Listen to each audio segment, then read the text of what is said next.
Hello hello hello hello hello. क्या आप सभी को मेरी आवाज आ रही है या नहीं? Hello hello hello. क्या आप सभी मुझे सुन सकते हैं या नहीं? अगर आप सुन सकते हैं तो आप देख भी सकते होंगे। अरे आज मैं ये सुनने सुनाने वाली बातें क्यों कर रहा हूं, क्योंकि आज हम एक चैप्टर पढ़ने वाले हैं जो कि पूरी तरह से बेस्ड है द टॉपिक ध्वनि ध्वनि ध्वनि। किस टॉपिक का बेस्ड है बेटा? टॉपिक ध्वनि पर है। ध्वनि क्या है? ध्वनि क्या है? बेसिकली ध्वनि क्या है? ध्वनि को उर्दू में बोला जाता है आवाज, अंग्रेजी में बोला जाता है साउंड और हिंदी में ध्वनि बोला जाता है। मैंने शुरू में कहा आते से कि क्या आप सभी मुझे सुन सकते हैं ना? तो सुन सकते हैं तो पता है आप मुझे सुन किसके कारण सकते हैं? ध्वनि के कारण। आप मुझे सुन किसके कारण सकते हैं बेटा? ध्वनि के कारण। तो ध्वनि एक ऐसा कुछ है जो कि हमारे कानों को सुनने की शक्ति देता है। ठीक है, ध्वनि ऐसा कुछ है जो कि हमारे कानों को सुनने की शक्ति देता है। मतलब आप किसी वस्तु को, किसी आसपास की वस्तु को सुनना चाहते हो, किसी आसपास की वस्तु को सुनना चाहते हो। देखने की बात अगर करता तो मैं आंखों की बात करता। तो ध्वनि क्या है? ध्वनि एक ऐसा कुछ है। क्या कुछ है उसके बारे में ही तो मैं आपको पढ़ाऊंगा। ध्वनि क्या है? एक इस प्रकार की ऊर्जा है। ठीक है, ध्वनि एक इस प्रकार की ऊर्जा जो हमें कानों की सहायता से सुनने की शक्ति प्रदान करता है। एक और बात मैं आपसे बोलूं, ध्वनि उत्पन्न होती है यहां से। आप इसे देखते हो, यहाँ पर एक आवाज के लिए यंत्र लगा होता है। ठीक है, एक यंत्र लगा होता है जिससे क्या उत्पन्न होती है बेटा? ध्वनि उत्पन्न होती है। तो ध्वनि क्या है? ध्वनि बेसिकली एक क्या है? रुको जरा सब्र करो, तुम्हें बताएंगे। तो हेलो बच्चों, स्वागत है आप सभी का एक बार फिर से दृष्टि best class 9th Hindi medium के प्यारे प्यारे बच्चों के लिए। तो मैं हूं आकाश श्रवण, आप सभी का फिजिक्स बड़ी, आप सभी का फिजिक्स मेंटर, आप सभी का फिजिक्स टीचर। तो एक बार फिर से मैं आप सभी का स्वागत करता हूं, क्योंकि ये चैप्टर बहुत प्यारा है, क्योंकि चैप्टर बहुत न्यारा है, क्योंकि चैप्टर बहुत सुंदर है, क्योंकि चैप्टर बहुत शानदार है। मैं इसे लगभग 40 मिनट्स में खत्म करूंगा। इस टॉपिक को 40 से 45 मिनट में खत्म करूंगा, क्योंकि बहुत छोटा सा आपके 9th क्लास सिलेबस का एक ऐसा चैप्टर है जो कि काफी छोटा है। इसमें हम बहुत ज्यादा चीजें पढ़ सकते हैं काफी कम समय लगाकर। तो छोटा पैकेट बड़ा कमाल करता है, ये कम समय में काफी ज्यादा काम किया जा सकता है, कम समय में काफी तो कम समय में काफी ज्यादा सीखने की शक्ति इस चैप्टर से हमें मिलती है, क्योंकि चैप्टर का नाम क्या है? ध्वनि ध्वनि ध्वनि। तो अभी तक आप जितनी बातें, आप लोग हेडफोन लगाकर शायद मेरी क्लास देख रहे हो, या फिर आप बिना हेडफोन लगाए मेरी क्लास देख रहे हो, तो वो आप सुन रहे हो ना? सुन भी रहे हो ना? देख ही देख थोड़ी ना रहे होगे, कानों को ऐसे बंद तो कर नहीं लिया होगा। तो सुन पा रहे हो ना? किसके कारण? ध्वनि के कारण। ठीक है, तो आज की क्लास में बेसिकली हम पढ़ने वाले हैं किसके बारे में बेटा? ध्वनि के बारे में। ठीक है ना? आज की क्लास में बेसिकली हम चैप्टर ध्वनि के बारे में पढ़ने वाले हैं। एक मैं आपको बात बता दूं, इसे अंग्रेजी में कहा जाता है साउंड।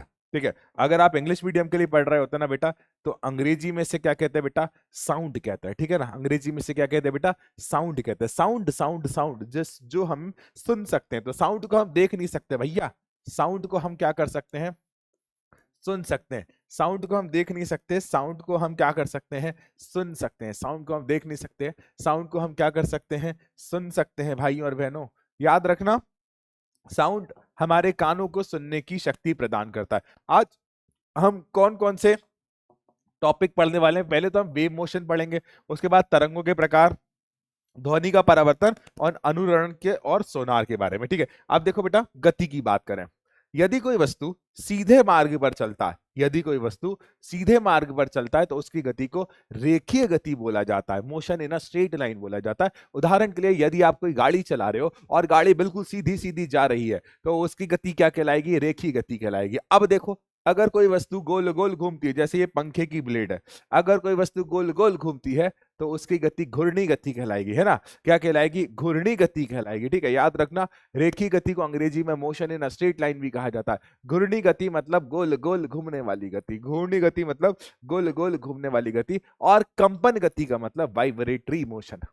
कंपन गति का मतलब वाइब्रेट, मतलब अपनी माध्य स्थिति के दोनों ओर घूमना। उदाहरण के लिए, आपने जिंदगी में कभी लोलक देखा होगा, पेंडुलम कहा जाता है, आपने जीवन में इसका उपयोग भी किया होगा। हम लोग तो भाई, मैं तो खासकर देसी व्यक्ति हूं, अगर हम बात करते हैं ना लोलक की, तो लोलक में क्या होता है कि मैं देसी लोलक बताता हूं जो हमने अक्सर उपयोग किया होगा। एक पत्थर को एक धागे से बांधा होगा और ऐसे लटकाकर ऐसे धक्का लगाकर छोड़ दो, तो इधर उधर इधर उधर इधर उधर जाएगा, इट इज लोलक। ठीक है, हम किसके बारे में पढ़ रहे हैं बेटा? लोलक के बारे में, सरल लोलक के बारे में हमें यहाँ पर सीखना है। सरल लोलक की गति के बारे में हमें जानना है कुछ बातें, क्योंकि वेव मोशन में वो हमारे काम आती हैं। तो कंपन गति क्या होती है? जब भी कोई वस्तु, हमारा आज का मुख्य उद्देश्य देखो बेटा, पहले हम रेखी गति पढ़ चुके हैं, पहले हम घूर्णी गति पढ़ चुके हैं, कंपन गति। यदि कोई वस्तु अपनी माध्य स्थिति के दोनों ओर, यदि कोई वस्तु अपनी माध्य स्थिति के दोनों ओर, किसके ओर बेटा? माध्य स्थिति के दोनों ओर। ठीक है, कहां पर बेटा? माध्य स्थिति के दोनों ओर। उदाहरण के लिए मेरे प्यारे बच्चे, मान लो ये रहा एक लोलक। ठीक है, मान लो ये रहा एक लोलक। ये लोलक पहले लेफ्ट जाएगा, फिर राइट आएगा, है ना, और फिर वापस वहीं आ जाएगा जहां से उसने चलना शुरू करा है। ठीक है, ये लोलक लेफ्ट जाएगा, राइट जाएगा, और वापस वहीं आ जाएगा जहां से इसने चलना शुरू करा है। ये इसका मोशन क्या कहलाएगा? Motion in a, motion in a periodic motion कहते हैं बेटा, इसे कंपन गति कहते हैं। कंपन मतलब डिग डिग डिग डिग। जैसे मेरा हाथ मान लो ये माध्य स्थिति है, लेफ्ट गया राइट गया, लेफ्ट गया राइट गया, लेफ्ट गया राइट, तो ये हो गया कंपन। डिग डिग डिग डिग डिग, तो क्या गया? लेफ्ट गया राइट गया, लेफ्ट गया राइट गया, इट इज कॉल्ड कंपन। Got it? And I hope आपको ये सारी बातें क्लियर होंगी, and I hope and I wish आपको ये सारी बातें क्लियर हो। कंपन गति के बारे में आपको जानना बहुत आवश्यक है। अब देखो बेटा, कंपन गति के कुछ सामान्य जीवन में उपयोग होने वाले उदाहरण, जैसे आप स्प्रिंग की गति को देखो। अगर आप स्प्रिंग को दबा देते हो तो स्प्रिंग क्या करती है? छूटती है, doing doing doing doing. Spring को दबा देते हो तो स्प्रिंग क्या करती है? छूटती है, ऐसे डूइंग डूइंग डूइंग डूइंग, मतलब उसमें भी कंपन गति होती है। ये देखिए, सरल लोलक की मैं बात कर रहा था, ये इसकी माध्य स्थिति है। ये माध्य स्थिति के दोनों, और यहां भी आ सकता है, यहां भी आ सकता है, यहां से यहां आएगा, यहां आएगा, और फिर यहां आएगा, यहां से यहां, यहां यहां यहां आएगा। तो ये अपनी माध्य स्थिति के दोनों ओर कंपन कर सकता है। तीसरा, अगर आप यहां पर देख रहे हो गिटार, आपने जिंदगी में कभी कभी गिटार का उपयोग किया होगा, या फिर आपने कभी ना कभी गिटार देखा ही होगा। अगर आप गिटार की गति की बात करते हो तो गिटार की जो ताने होती हैं, गिटार की जो तार होते हैं ना, उनकी गति भी कंपन गति होती है, क्योंकि वो भी माध्य स्थिति के दोनों ओर बनती है। ठीक है, वो भी अपनी माध्य स्थिति के दोनों ओर चलती है। ठीक है, अब देखिए हम बात करते हैं तरंग गति की। आप एक बात सुनिएगा ध्यान से। हमारी जो ध्वनि है ना, हमारी जो ध्वनि है, मेरे शब्दों को सुनना। मैंने बोला भैया कैसे हो, मैंने बोला भैया कैसे हो, मैंने बोला मेरे भाई साहब कैसे हो, तो मेरे मुख से आवाज निकली भैया कैसे हो, भैया कैसे हो, भैया कैसे हो, भैया कैसे। ऐसा हुआ क्या? और भैया कैसे हो वो आपके कान के जाकर एंटर हो गया और आपने बोला मैं तो ठीक हूं। नहीं, ऐसा हुआ क्या? ऐसा नहीं हुआ भाई साहब। जब हमने बोला, हमारे मुख से जब सुंदर ध्वनि निकली, हमारे मुंह से ईश्वर के आशीर्वाद से जब सुंदर ध्वनि निकली, तो वो हमको दिखाई नहीं दी। वो एक प्रकार की ऊर्जा थी जो कि सिर्फ हमारे कानों को ही सुनाई देती है, हमारी आंखों को नहीं, हमारी नाक को नहीं, सिर्फ हमारे कानों को ही सुनाई देती है। तो वो क्या है? एक प्रकार की तरंग। ठीक है, वो क्या है बच्चे? एक प्रकार की तरंग। ठीक है, एक जब भी ऊर्जा, मैं साधारण शब्द में बताऊं, जब भी ऊर्जा एक स्थान से दूसरे स्थान तक अदृश्य रूप में जाती है, मैं बहुत साधारण शब्दों का उपयोग करके बता रहा हूं, जब भी ऊर्जा एक स्थान से दूसरे स्थान तक साधारण रूप से जाती है, कैसे जाती है? साधारण रूप से जाती है। जब भी ऊर्जा साधारण रूप से और अदृश्य रूप से जाती है, तो इस प्रकार की इस प्रकार मतलब ऊर्जा का एक स्थान से दूसरे स्थान तक संचरण करना तरंग कहलाता है। ऊर्जा का एक स्थान से दूसरे स्थान तक संचरण होना क्या कहलाता है बेटा? तरंग कहलाता है, तरंग कहलाता है, तरंग कहलाता है। और बेटा तरंग में ऊर्जा एक स्थान से दूसरे स्थान तक ट्रेवल होती है, मतलब ऊर्जा का एक स्थान से दूसरे स्थान तक ट्रैवल होना। ठीक है, सामान्यतः तरंग गति दो प्रकार की होती है। ठीक है ना, सामान्यतः तरंग गति दो प्रकार की होती है। एक होती है अनुप्रस्थ तरंगे, ट्रांसवर्स वेव, और दूसरी होती है लॉन्गिट्यूडिनल वेव, अनुदैर्ध्य तरंगे। ठीक है, तरंग गति दो प्रकार की होती है। कैसी होती है? एक तो अनुप्रस्थ तरंगे और दूसरी अनुदैर्ध्य तरंगे। एक होती है अनुप्रस्थ तरंगे और दूसरी अनुदैर्ध्य तरंगे। दोनों के बारे में याद रखना। अब देखिए अनुप्रस्थ तरंगे, मैं आपको बताऊं, सबसे पहले अनुप्रस्थ और अनुदैर्ध्य पढ़ने के लिए आपको तरंग संचरण की दिशा को मद्देनजर रखना पड़ेगा कि तरंग इस दिशा में जा रही है, तरंग कहां जा रही है? इस दिशा में जा रही है। तरंग कहां जा रही है? इस दिशा में जा रही है। यहां भी अनुदैर्ध्य की स्थिति में भी तरंग मतलब ऊर्जा संचरण, ऊर्जा किसी भी प्रकार की, ध्वनि ऊर्जा हो सकती है या प्रकाश ऊर्जा हो सकती है, लेकिन तरंग संचरण की दिशा मतलब तरंग की चलने की दिशा आपने ये मान ली। जब तरंग संचरण की दिशा ये है और कणों का कंपन जब लंबता होता है तो हम उसे अनुप्रस्थ बोलते हैं, और जब कणों का कंपन कुछ इस प्रकार से होता है कणों का कंपन कुछ इस प्रकार से होता है, समांतर होता है, तो उसे लॉन्गिट्यूडिनल वेव अनुदैर्ध्य तरंगे बोला जाता है। ठीक है बेटा, याद रखना। अब देखो बेटा, एक बात याद रखना, ध्वनि अगर उत्पन्न हो रही है, ध्वनि अगर बन रही है, तो ध्वनि के बनने के लिए आपको कंपन की आवश्यकता है। आपने कभी ध्वनि बनाई है? ध्वनि बन रही है, जब आप ऐसे ताली बजा रहे हो तो वहां पर क्या हो रहा है? कंपन हो रहा है ना? वहां पर क्या हो रहा है बेटा? कंपन।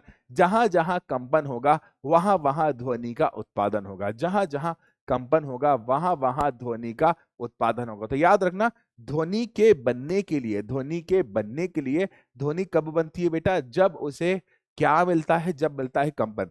अब आप सोच रहे होगे मैं बोल पा रहा हूं, मेरी ध्वनि कैसे बन रही है? बिल्कुल, यहां पर एक कंपन करने का उपकरण होता है, यहां पर एक कंपन करने का उपकरण होता है जो कि कंपन करता है। ठीक है, यहां पर एक कंपन करने का उपकरण होता है जो कि क्या करता है भाई साहब? कंपन करता है। तो जहां भी आप कंपन की बात करोगे, जहां भी कंपन होगा, कंपन याद करिए क्या था?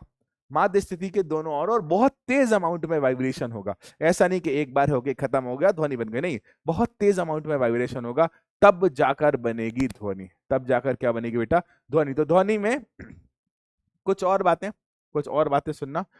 कंपन करती हुई वस्तु सदैव ध्वनि बनाए, ये तो संभव है। ठीक है, ये तो संभव है, इसमें कोई स्थिति, कोई परिस्थिति नहीं। लेकिन वो तरंग, मतलब जो ध्वनि बन रही है, एक स्थान से दूसरी जगह तक जाए, ये संभव नहीं है।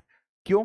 अगर यही क्लास में चांद पर लगा लेता, अगर हम लोग अभी चांद पर बैठकर क्लास अटेंड कर रहे होते, तो आपको मेरी आवाज नहीं आ रही होती, आप मुझे सुन ही नहीं पाते। काहे के लिए? वहां ध्वनि एक स्थान से दूसरी जगह जाती नहीं है ना? लेकिन अब पृथ्वीवासियों का ये सौभाग्य है, हम पृथ्वीवासियों को ये सौभाग्य मिला है कि ध्वनि एक स्थान से दूसरे स्थान तक जा सकती है। काहे के लिए?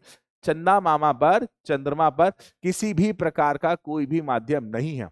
चंद्रमा पर किसी भी प्रकार का कोई भी माध्यम नहीं है ध्वनि के संचरण के लिए, है ना? लेकिन पृथ्वी पर हमारे पास एक ईश्वर का दिया हुआ बहुत बड़ा माध्यम है ध्वनि संचरण के लिए। मैं आपको अभी नाम भी बताऊंगा, मैं आपको जज्बात भी बताऊंगा, मैं आपको हालात भी बताऊंगा कि ध्वनि का उत्पादन कैसे होता है। तो जब भी हम बात करेंगे, किसकी ध्वनि की बात करेंगे, तो क्या बातें करेंगे, सुनना ध्यान से। ठीक है, जब भी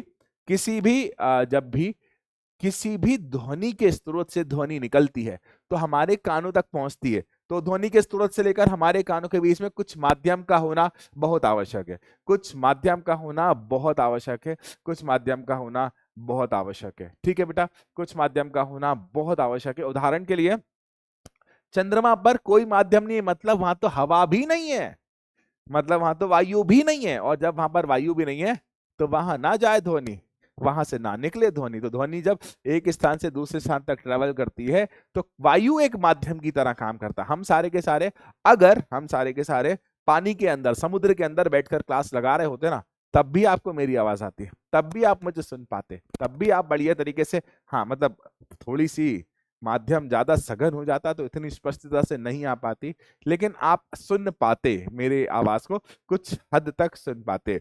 तो पानी में भी ध्वनि बढ़िया तरीके से चलती है। हम सारे के सारे एक लोहे के कमरे के अंदर बैठे होते हैं, मतलब पूरी तरह से लोहे से बंद कर दिया जाता, और अगर मैं वहां बोलता तब भी आपको मेरी आवाज आती। तो ध्वनि क्या है? ध्वनि एक प्रकार की ऊर्जा है जो कि कंपन से उत्पन्न होती है। ठीक है ना? जो कि माध्यम के कणों के कंपन से उत्पन्न होती है, और इसमें माध्यम के कणों का कंपन कभी अनुदैर्ध्य होता है और कभी अनुप्रस्थ होता है, कभी अनुदैर्ध्य होता है, कभी अनुप्रस्थ होता है। ध्वनि के उत्पादन के लिए कणों का कंपन बहुत आवश्यक है। लेकिन लेकिन लेकिन ध्वनि बिना माध्यम के एक स्थान से दूसरे स्थान तक नहीं जाती। ध्वनि बिना माध्यम के एक जगह से दूसरी जगह तक नहीं जाती। ध्वनि को एक जगह से दूसरी जगह तक जाने के लिए क्या चाहिए? माध्यम, माध्यम, माध्यम। ध्वनि को एक जगह से दूसरी जगह तक जाने के लिए क्या चाहिए? माध्यम, माध्यम, माध्यम। अब देखिए ध्यान से, बिना माध्यम के ध्वनि नहीं जाती। ठीक है, अच्छा आप एक काम करिएगा, आप लोगों ने साइकिल कभी देखी होगी? अरे यार सर कैसी बातें कर रहे हो, साइकिल तो हम रेगुलर देखते हैं। आप लोगों ने जब साइकिल देखी है ना, तो साइकिल के आगे घंटी लगी होती है, ट्रिंग ट्रिंग ट्रिंग ट्रिंग ट्रिंग ट्रिंग। अब आप उस घंटी को हाथ से दबा लेना और उसको ट्रिंग ट्रिंग ट्रिंग ट्रिंग करने की कोशिश करना, आवाज नहीं आएगी। पता है क्यों नहीं आएगी? क्योंकि आपने उसे हाथ से दबा लिया, आपने उसे हाथ से दबा दिया, और जब आप उसे ट्रिंग ट्रिंग अंगूठे से दबाते हो ना उसे, तो उसमें कणों का कंपन नहीं हो पाता। उसमें क्या नहीं हो पाता? कणों का कंपन नहीं हो पाता, और जब कणों का कंपन नहीं हो पाता तो ध्वनि का जो उत्पादन होता है, ठीक है, ध्वनि का उत्पादन होता है कंपन से होता है। आपने उसका कंपन ही रोक दिया, आपने उसका वाइब्रेशन ही रोक दिया, तो कैसे ध्वनि का उत्पादन होगा? तो कैसे ध्वनि का उत्पादन होगा? इसीलिए ध्वनि के उत्पादन के लिए, इसी कारण से ध्वनि के उत्पादन के लिए क्या आवश्यक होता है बेटा? ध्वनि के उत्पादन के लिए आवश्यक होता है कुछ और नहीं, कंपन कंपन कंपन। ठीक है, आगे बेटा ठीक है, ध्वनि का उत्पादन हो गया है। अब देखिए कुछ बातें मैं यहाँ पर लिख देता हूं। अब ध्वनि तरंगे जो होती है ना बेटा, मतलब जो ध्वनि की तरंगे होती हैं वो यांत्रिक तरंगे होती हैं, ठीक है ना। ध्वनि की तरंगे कैसी होती है बच्चे? यांत्रिक तरंगों के रूप में जाता है। और बेटा देखो, यांत्रिक तरंगों को सदैव क्या चाहिए बेटा? माध्यम। यांत्रिक तरंगों को सदैव क्या चाहिए बेटा? माध्यम। ध्वनि तरंगे बिना माध्यम के ट्रैवल नहीं कर सकती। माध्यम कोई भी हो सकता है, ठोस हो सकता है, द्रव्य हो सकता है, गैस हो सकता है, लेकिन माध्यम चाहिए। बिना माध्यम के ध्वनि तरंगे एक स्थान से दूसरे स्थान तक नहीं चलेगी। इसकी जो गति होती है ना, ध्वनि तरंगों की जो गति होती है लगभग, ये देखो बेटा मैं लगभग कह रहा हूं, परिस्थिति स्थिति के अनुसार होती है। 332 मीटर प्रति सेकंड भी हो सकती है, 330 भी हो सकती है, 340 भी हो सकती है, लेकिन ये 332 डिग्री सेल्सियस 0 डिग्री सेल्सियस पर की बात कर रहा हूं, ठीक है ना। लेकिन मैं 0 डिग्री सेल्सियस को ना ही लिखूं तो ही बेहतर है, क्योंकि ये स्थिति परिस्थिति के अनुसार ये बदल सकती है, दाब पर बदलती है और तापमान पर बदलती है। हर स्थिति का ध्वनि के उत्पादन और ध्वनि के संचरण पर प्रभाव पड़ता है। तो जब भी ध्वनि एक स्थान से दूसरे स्थान तक जाती है तो ध्वनि का संचरण के लिए माध्यम बहुत अच्छा होना चाहिए। अब देखो, ठोस में गति कैसी होती है? अधिकतम होती है। ठोस में गति कैसी होती है बेटा? अधिकतम होती है। जब भी हम किसी ठोस की बात करेंगे ना, तो बेटा गति कैसी होगी? इसकी अधिकतम होगी। यदि हम बात करेंगे किसी गैस की, तो इसकी गति कैसी होगी? न्यूनतम होगी। ठीक है। अब देखो, सीज हो जाए वो एक बात अलग है, आगे जाकर साउंड जो है सीज हो जाए वो एक बात अलग है, लेकिन ध्वनि उत्पन्न होने के बाद एक स्थान से दूसरे स्थान तक जाती है। मैं आपको कुछ उदाहरण बताता हूं, है ना। वेग किसका बेटा? ध्वनि का। मैं यहाँ पर ध्वनि का वेग बता रहा हूं, है ना, कुछ मान ऐसी बता रहा हूं, जैसे वायु में लगभग ये हो सकता है 330 से 350, 320 भी हो सकता है, लगभग मान की बात कर रहे हैं, 330 से 350 मीटर पर सेकंड हो सकता है। यदि हम बात करें जल की, ये लगभग 1440 हो सकता है, और या फिर 1450 मीटर प्रति सेकंड के आसपास हो सकता है। यदि हम बात करें धातु की, ठीक है ना, यदि हम बात करें धातु की, तो धातु में लगभग 5076 मीटर प्रति सेकंड संभवता हो सकता है, लगभग 5076 मीटर प्रति सेकंड संभवता हो सकता है। तो ध्वनि की यदि बात करें तो ये एक टेंटेटिव वैल्यू है जो स्थिति परिस्थिति के अनुसार बदलती है। आपको एक बात बताऊं, गर्मी के दिनों में और सर्दी के दिनों में ध्वनि की गति अलग अलग होती है। गर्मी के दिनों में, सर्दी के दिनों में ध्वनि की गति अलग अलग होती है। गर्मी के दिनों में आप देखना, आसपास अगर आपके घर के आसपास कोई रेलवे ट्रैक है, अगर कोई रेलवे स्टेशन है, तो आप उसकी आवाज सुंदर तरीके से सुन सकते हो, है ना। अगर आपके घर के आसपास कोई रेलवे ट्रैक है, अगर कोई रेलवे स्टेशन है, तो आप उसकी आवाज को सुंदर तरीके से सुन सकते हो। सर्दी के दिनों में, गर्मी के दिनों में नहीं सुन सकते। क्यों नहीं सुन सकते? क्योंकि गर्मी के दिनों में भाई साहब तापमान अधिक होता है, जिसके कारण वायु की जो डेंसिटी होती है, घनत्व होती है, वो कम होता है। ठीक है, तो घनत्व बढ़ाने पर भी ध्वनि की चाल में परिवर्तन पड़ता है, घनत्व कम करने पर, माध्यम का घनत्व कम करने पर भी ध्वनि की चाल में फर्क पड़ता है। आपको इन तीनों से समझ आ रहा होगा, वायु, जल और धातु। वायु, जल और धातु, धातु सबसे अधिक घनत्व रखती है, और जब धातु सबसे अधिक घनत्व रखती है तो उसमें ध्वनि की चाल सबसे ज्यादा है। दुनिया में सबसे तेज चलने वाला क्या है? प्रकाश है, और इसे बोला जाता है सी से प्रदर्शित किया जाता है, और इसका मान 3 गुणा 10 की पावर 8 मीटर प्रति सेकंड होता है। दुनिया में सबसे तेज चलने वाला क्या है? प्रकाश है, और इसका मान 3 गुणा 10 की पावर 8 मीटर प्रति सेकंड होता है। ठीक है, आगे अब देखिए, यांत्रिक तरंगे और विद्युत चुंबकीय तरंगों में 2-3 अंतर की बात करते हैं। देखो बेटा, सबसे पहले यांत्रिक तरंगों की जो चाल होती है ना, चाल मतलब अगर हम ध्वनि तरंगों की बात करें तो लगभग 330 मीटर प्रति सेकंड, लगभग 330 मीटर प्रति सेकंड। लेकिन अगर आप विद्युत चुंबकीय तरंगों की बात करोगे तो 3 गुणा 10 की पावर 8 मीटर प्रति सेकंड। कितनी होगी? 3 गुणा 10 की पावर 8 मीटर पर सेकंड। यांत्रिक तरंगों को भाई साहब बिना माध्यम के बिना एक जगह से दूसरी जगह नहीं भेजा जा सकता। तो माध्यम क्या है भाई साहब? आवश्यक है। माध्यम क्या है भाई साहब? आवश्यक है। बिना माध्यम के एक स्थान से दूसरे स्थान तक ट्रेवल नहीं करती। और विद्युत चुंबकीय तरंगे जैसे कि प्रकाश की अगर हम बात करें तो ये माध्यम के बिना भी एक स्थान से दूसरे स्थान तक, माध्यम नहीं भी होगा तब भी इनमें क्या होगा? संचरण। जब माध्यम नहीं भी होगा तब भी इसमें क्या होगा बेटा? संचरण को। यांत्रिक तरंगे जिनकी चाल लगभग 330 मीटर प्रति सेकंड होती है। विद्युत चुंबकीय तरंगे जिनकी चाल 3 गुणा 10 की पावर 8 मीटर प्रति सेकंड होती है। तरंग संचरण के लिए यांत्रिक तरंगों में माध्यम आवश्यक होता है, लेकिन विद्युत चुंबकीय तरंगों में माध्यम के बिना भी संचरण हो सकता है। मैं कुछ उदाहरण देता हूं विद्युत चुंबकीय तरंगों के। जैसे एक प्यारा सा उदाहरण है जिसे बोला जाता है प्रकाश। आपको पता है दृश्य प्रकाश, ठीक है?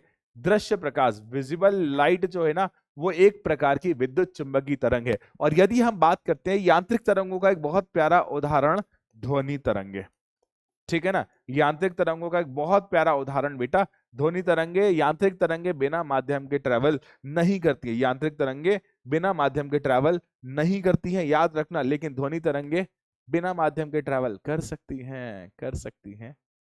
यही बोलना चाह रहा हूं ना। इसका आंसर आप लोग दीजिएगा कि यांत्रिक तरंगे बिना माध्यम के ट्रेवल कर सकती हैं या फिर ध्वनि तरंगे बिना माध्यम के ट्रेवल कर सकती हैं। कारण के साथ आपको बताया। देखो बेटा, जब भी यांत्रिक तरंगे किसी माध्यम की सहायता से ट्रैवल करते हैं तो माध्यम के कणों का कंपन होता है। एक माध्यम अपने अगले वाले माध्यम को ऊर्जा देकर वापस आ जाता है, फिर उसके बाद वाला माध्यम अगले वाले माध्यम को ऊर्जा देकर वापस आ जाता है, फिर उसके बाद वाला मतलब पार्टिकल जो होता है अगले वाले पार्टिकल माध्यम को ऊर्जा देकर वापस आता है। तो इससे माध्यम के कणों का जो कंपन होता है वो बड़े ही विचित्र प्रकार से होता है, ठीक है? अब देखिए ध्वनि का परावर्तन।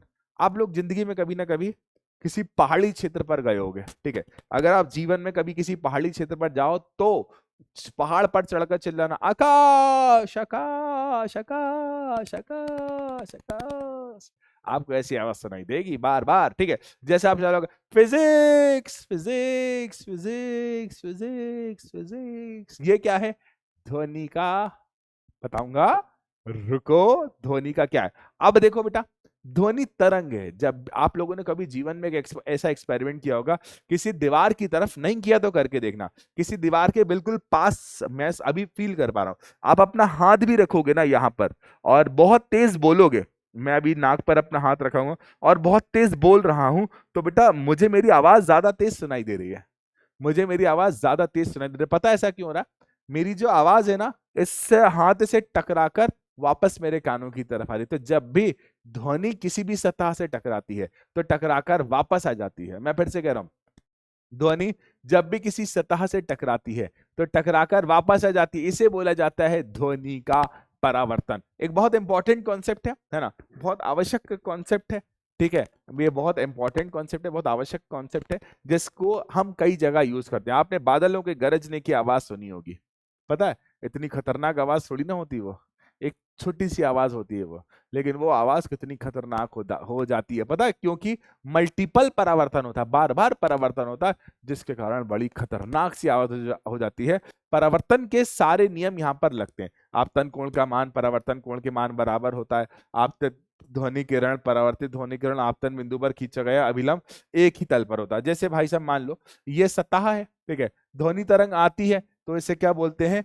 आपतित ध्वनि तरंग, ठीक है? टकरा कर जाती है तो इसे क्या बोलते हैं? परावर्तित ध्वनि तरंग, ठीक है? इसे क्या बोलते हैं? परावर्तित ध्वनि तरंग। इसके बाद यहां पर अगर आप अभिलंब खींचोगे तो ये अभिलंब 90 डिग्री पर होगा सतह के साथ, ठीक है? और बेटा ये तीनों एक ही तल में स्थित होते हैं। दूसरी बात, यदि आप निकालते हो यहां से एंगल आई का मान, यहां से आप निकालते हो एंगल आर का मान, तो एंगल आई और एंगल आर सदैव कैसा होता है? बराबर होता है। तो यहां पर परावर्तन के सभी नियम ध्वनि की स्थिति में लागू होते हैं, याद रखना।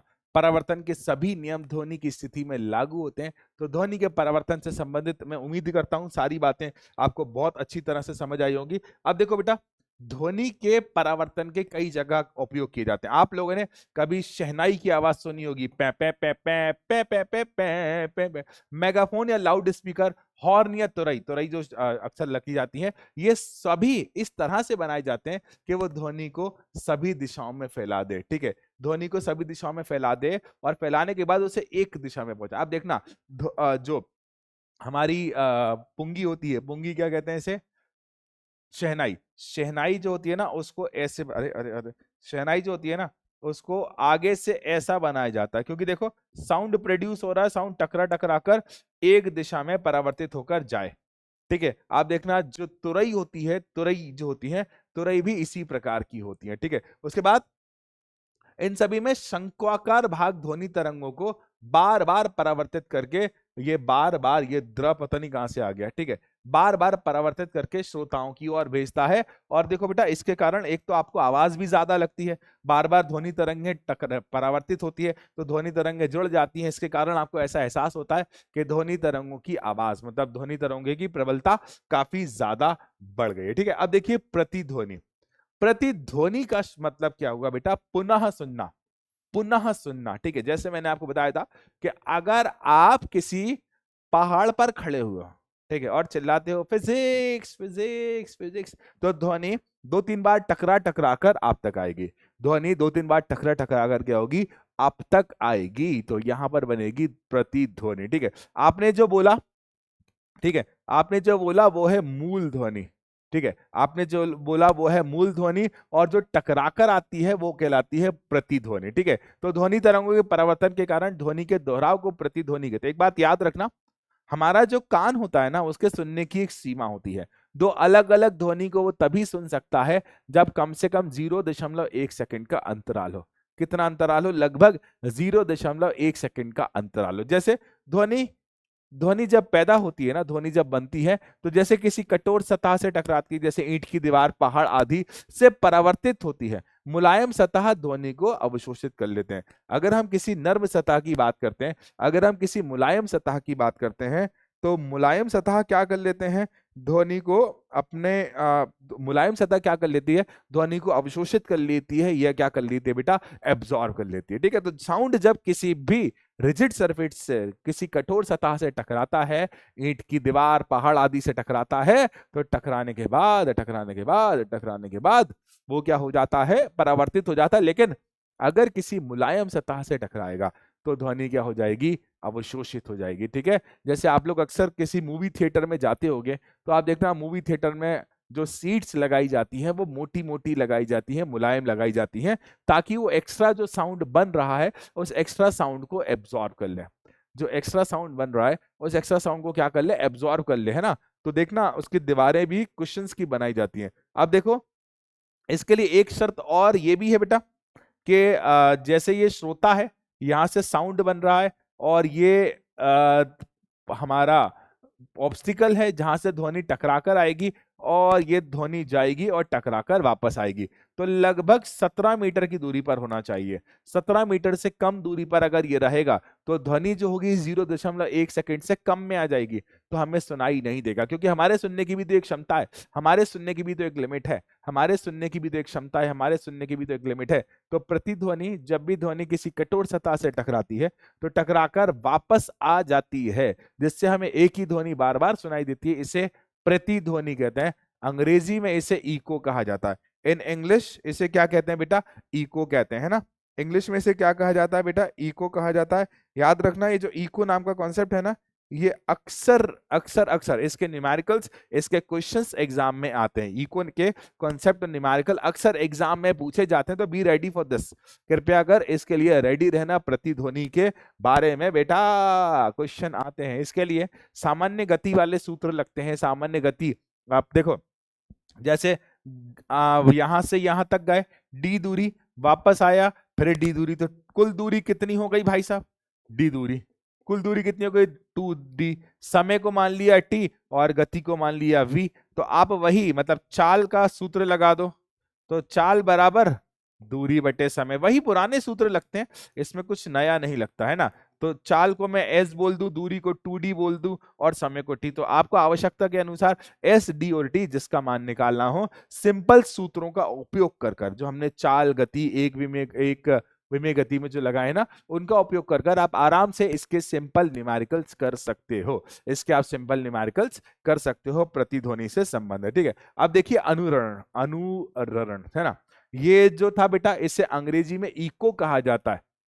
ठीक है, इसको अंग्रेजी में क्या कहा जाता है, इको कहा जाता है, और इसे अनुरणन कहा जाता है ना। इसको अनुरणन कहा जाता है, मतलब इको में साउंड एक बार, दो बार, तीन बार रिफ्लेक्ट होकर सीज हो जाता है, खत्म हो जाता है, लेकिन अनुरणन में बार बार ध्वनि टकराती है, जिससे खतरनाक आवाज आ जाती है। आपने सोचा कि जब बिजली गिरती है, आपने बारिश के दौरान बिजली जब गिरती है ना, तो बिजली गिरने के दौरान एक बहुत खतरनाक आवाज बनती है, वो बहुत खतरनाक और विकराल रूप ले लेती है। उसे क्या कहते हैं, अनुरणन कहते हैं। उसे क्या कहते हैं बेटा, अनुरणन। तो किसी बड़े हॉल में सामान्यतः ऐसा होता है, किसी बड़े हॉल में अगर आपने एक बड़ा सा बम फोड़ दिया, कभी ऐसा करना मत, तो वो आवाज इतनी खतरनाक हो जाएगी, इतनी खतरनाक हो जाएगी कि हम उसे खुद नहीं सुन पाएंगे। वो बम फोड़ने के कुछ सेकंड बाद तक हमें उसकी आवाज के होने का एहसास होगा। बम फोड़ने के कुछ सेकंड्स बाद तक भी हमें आवाज के होने का एहसास होगा। जैसे कि हॉल की दीवारें,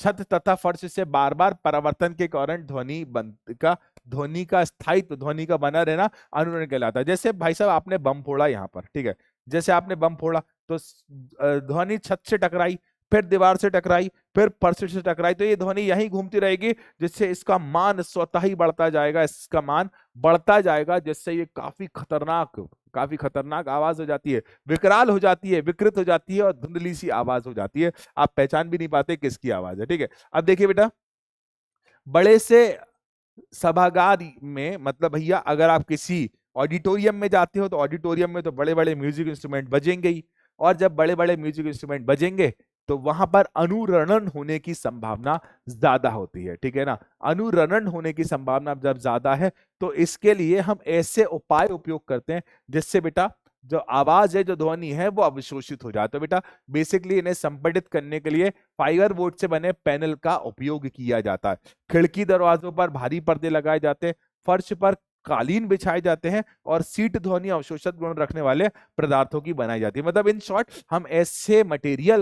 हम ऐसे पदार्थ का उपयोग करते हैं जो कि ध्वनि को क्या कर लेता है बेटा, अवशोषित कर लेता है। क्योंकि अगर ध्वनि अवशोषित नहीं होगी तो वहां पर अनुरणन होगा, और अगर अनुरणन होता है तो खतरनाक और विकराल आवाज हो जाएगी। अगर मैं वहां पर अपनी सुरीली आवाज में गाना गाऊंगा तो आपको लगेगा कि कोई हॉरर गाना गा रहा हूं, अच्छा भी गाना गाऊंगा तो भी। तो इसलिए हम इसका उपयोग करते हैं। अब अश्रव्य ध्वनि, आप एक बात याद रखना, मनुष्य के सुनने की क्षमता ध्वनि के 20 हर्ट्ज से लेकर 20 किलो हर्ट्ज तक होती है। ठीक है, 20 हर्ट्ज से लेकर 20,000 हर्ट्ज तक भी बोल सकते हैं, 20 हर्ट्ज से लेकर 20,000 हर्ट्ज तक भी बोलते हैं। तो 20 हर्ट्ज से कम की आवाज हम नहीं सुन सकते। कुछ हमारे पृथ्वी पर ऐसे जानवर पाए जाते हैं जो कि 20 हर्ट्ज से कम आवाज सुन लेते हैं। ठीक है ना, तो ये हम नहीं सुन पाते। हमारी जो श्रव्य शक्ति है वो 20 हर्ट्ज से 20 किलो हर्ट्ज के बीच ही होती है। हमारी जो हेयरिंग फ्रीक्वेंसी है, हमारी जो श्रव्य शक्ति है, वो 20 हर्ट्ज से लेकर 20 किलो हर्ट्ज के बीच की ही होती है। तो ये तो अश्रव्य हो गई। और देखो पराध्वनि है ना, पराध्वनि क्या होती है, 20 किलो हर्ट्ज से अधिक की आवृत्ति की ध्वनि को पराश्रव्य ध्वनि कहा जा सकता है। पराश्रव्य ध्वनि बेसिकली डॉग, डॉल्फिन, चमगादड़, शिंगुमार, चूहे पराध्वनि की सुन सकते हैं। डॉग जो चूहे पराध्वनि उत्पन्न कर सकते हैं। दूसरी बात, ये जो आवाज है ना, इसे हाथी सुन सकता है। ठीक है ना, आगे सोनार। सोनार एक ऐसी मेथड है,